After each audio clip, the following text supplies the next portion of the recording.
basically we've made pieces of music using samples we've recorded of our philharmonia musicians, and we're playing classical music and new commissions by some young composers. So we've made those into 60 lines of music which are playing behind me, and as you sit down on a seat you hear the music of the instrument you just sat down on.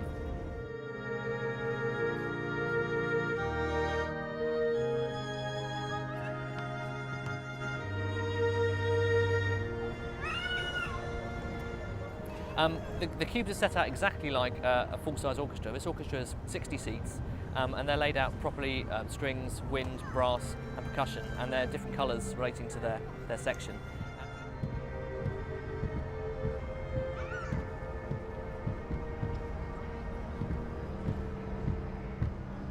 One of the main compulsions is that our main building, the festival hall, is shut at the moment, and I mean, it's amazing probably how many people don't even know what goes on inside it. I mean, this is a very, very busy space. As you can see, we have thousands of commuters coming by, tourists, and we're just really concerned that across the site, and especially in the outdoor spaces, that we do stuff and we engage the public in the arts in the broadest sense possible, and with this project to signal that, well, you know, you can't get inside the hall at the moment and listen to orchestral music, but you can listen to it and take part in it outside the hall. So that was really important to us.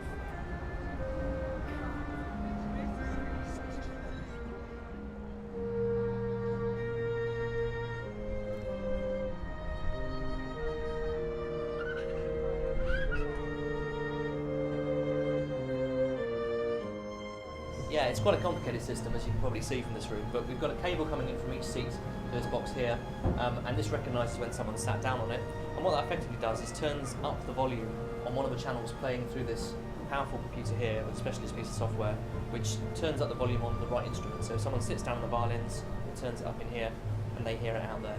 Simple as that, really.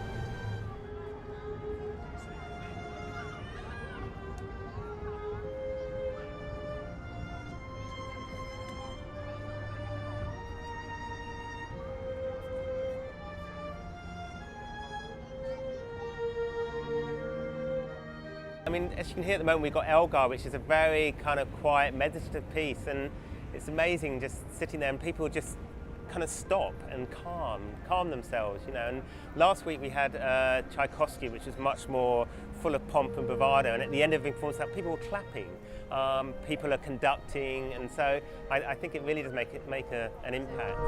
Well, I think it's good, a good opportunity to hear a bit of classical. I think they should like all types of music, so it's perfect.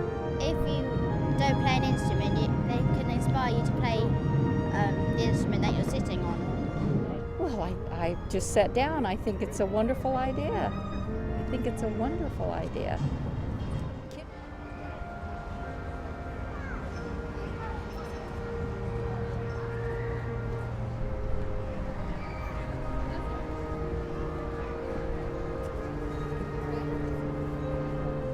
Well, the Bluetooth aspect is one of the main reasons we started this project. As you're sitting here, if you've got a mobile phone with Bluetooth on, you're being sent out a ringtone of the piece you're sitting in. And we're asking people to contribute via Bluetooth sounds for a new piece we're creating in a couple of weeks' time. So send in a sound via Bluetooth and that will become part of a new piece.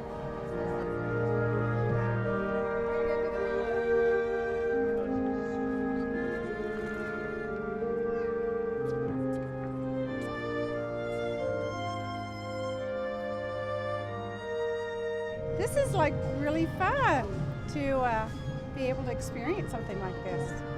Because it's really educational, because you know what sounds they make with the different instruments.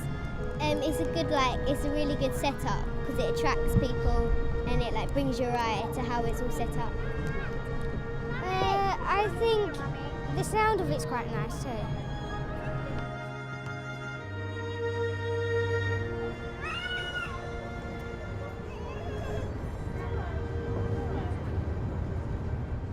It's pretty much everyone, really. We want to get people young and old to come down here, try out some instruments, come down on a Saturday morning and enjoy our Saturday morning workshops with our live philharmonia musicians and just experience what an orchestra is all about.